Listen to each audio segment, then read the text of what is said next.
Now to the trial against the former Temple police officer charged with shooting and killing Michael Dean during a traffic stop back in 2019. Yeah, it resumed today. Today they entered the second week of the trial. Carmen DeCruz is charged with second-degree manslaughter, which if convicted, he does face up to 20 years in prison.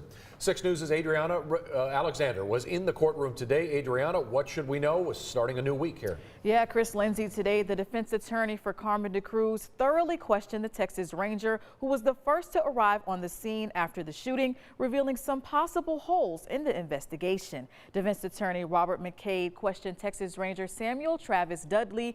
McCade said Dudley left out key information in the affidavit, like whether Dean ever grabbed for DeCruz's gun. He also asked Dudley why he didn't get an expert to review the body camera footage.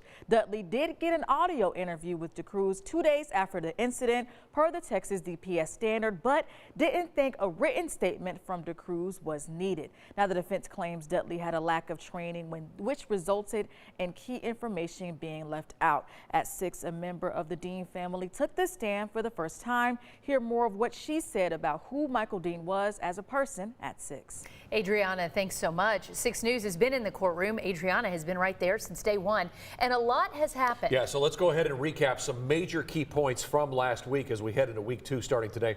The jury watched body camera video, which the public hadn't seen.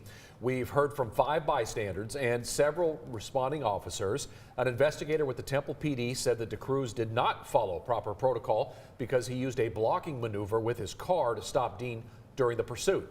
A forensic scientist says Dean's DNA wasn't on the gun, meaning Dean didn't touch the gun, and the gun could only go off if the trigger was pulled. Previously, Cruz said the gun went off.